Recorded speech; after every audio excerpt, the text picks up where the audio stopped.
Hey guys, it's Pastor Dwayne here. Today we are going to be doing a review of the majority text, Greek New Testament Interlinear. Now, I had seen somebody tweet about this edition some time ago, and so I decided to reach out to Thomas Nelson and see if they would send me one for review. And after a bit of back and forth, this came in the mail. Okay, now this edition, it's not meant to be special in regards to its its binding or its cover. In fact, as you can see, this is just what the industry calls a perfect binding. Okay, it's literally just paper. They saw a couple ridges into the spine, and then they literally glue the cover on. They just fold it over and glue it on. Okay, these are not durable at all. In fact, it probably won't be too long before individual pages begin falling out, and that's just the cheap binding that is typical. Few know, but I actually worked in the print industry, and one of the things I did was I ran stuff like this through a perfect binder, so I understand how all that stuff works. Kind of neat. You may not want to buy this for the sake of something that you're going to use and have it stick with you forever, but that's okay, and I'll tell you why that's okay. That's okay because an interlinear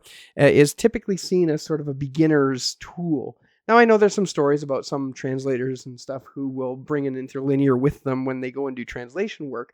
But the actuality is, once you begin using and learning Greek, you will soon find yourself moving from an interlinear into a full Greek text. So for me, anyway, I found the interlinear works great as a stepping stone into using a full-on Greek edition.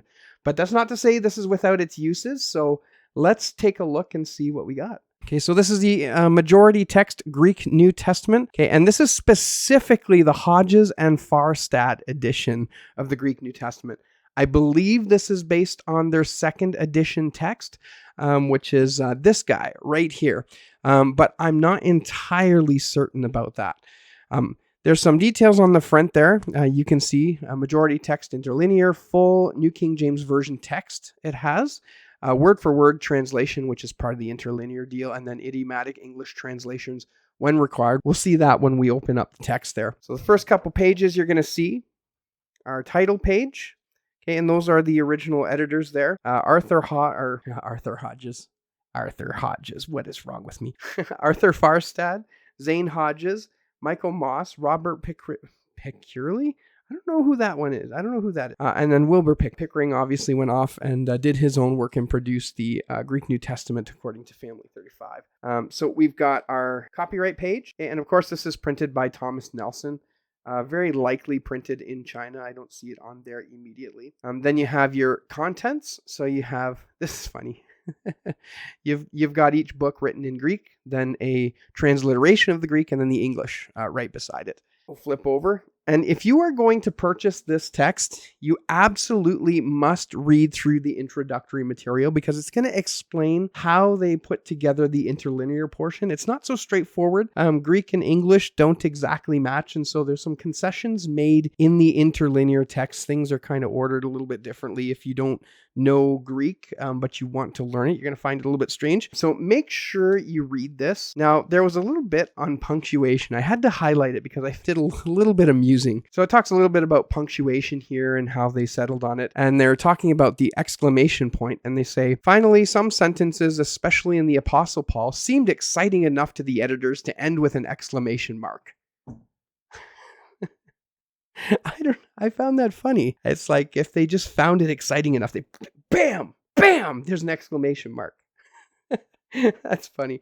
That's funny to me. I would expect a little bit more of an explanation on that in all seriousness, but still, maybe we can see the humor in that. But you're going to see, it talks about quotations, capitalizations. You want to read the symbols in the word? Really, you want to read all of this. It's going to give you a tiny brief explanation of some of the Greek grammar and then the concessions that they made in the text in order to add that Greek interlinear portion. So you'll see it talks about the participle, the definite article, talks about verbs, deponent verbs. Everybody loves deponent verbs.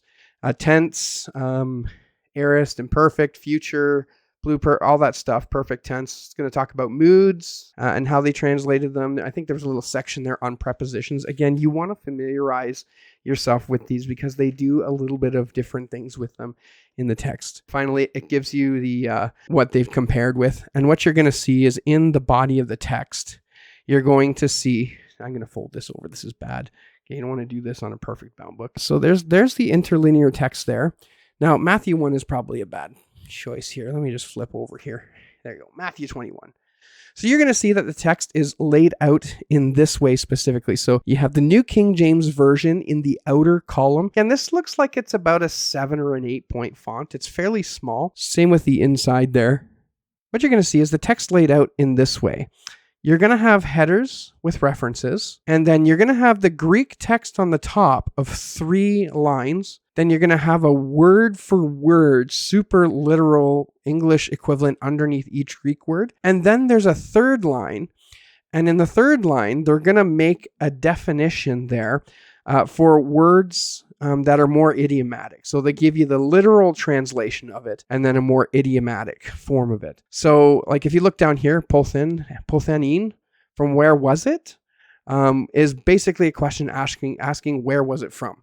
And so you're going to see that it translated it twice there, one literal and one the idiomatic expression. And that'll be helpful as you continue to go through the text. On certain pages, you're going to see the marginal notes, some of the marginal notes, which the New King James Version is famous for. Now, I don't know if these are specifically the NKJV notes, but you're going to see mostly differences between the majority text with the Nestle-Aland text and some references where they're different from the TR. Now, naturally, you're going to see more of the NU text in the variants because the majority text and the TR actually match up much more significantly than the majority and the CT do. So that's why you see the NU text, which is the Nestle-Aland UBS. So now another thing that you're going to see here, now I'm going to pull this up here in Revelation, is in the bottom corner, on some pages, you're going to see special notes with definitions of specific words.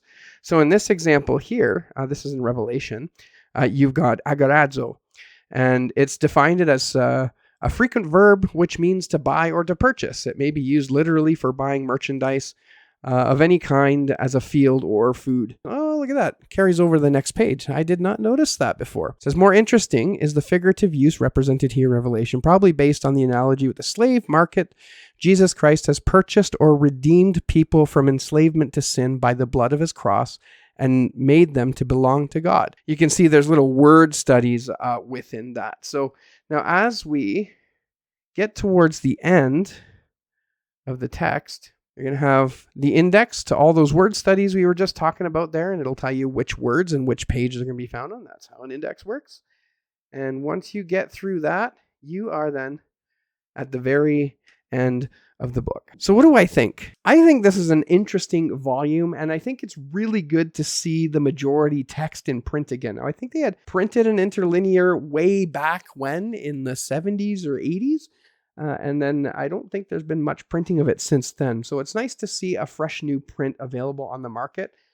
For those who are beginning in Greek, I think you'd find this useful. I think you would find it helpful. But for those of us who know Greek and use, our main text, right, for use our user printed GNTs, we probably won't find too much of a use for it. I wouldn't say it's entirely useless.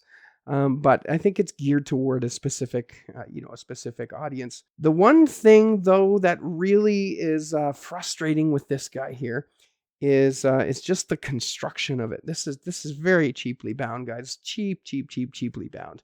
I would love to see this, at the very least, sewn, like a sewn binding, so the pages won't fall out. Now, again, I haven't used this very much, and in my experience with perfect bound books, it just doesn't last. So if you're going to reference this all the time, I can't see this lasting you too long. I think that's really my only criticism of this. Otherwise, the format is unique. That third line in the body of the text giving you that idiomatic translation, I think that is helpful. And for beginning Greek students and such, I think you would find this a useful tool. Anyway, so right now you can get this online. Let me take a look here. You can get this online at Amazon.com. It's listed at $34.99. And on the back here, it's also listed at $34.99. The Canadian price is $43.50. So that's about what you're going to spend on this. And again, if you are new to Greek and you want to learn, or maybe you don't know any Greek, I think an interlinear is a great way for you to go. Anyway, brothers and sisters, I hope you found this review helpful. And until next time, we'll see you around.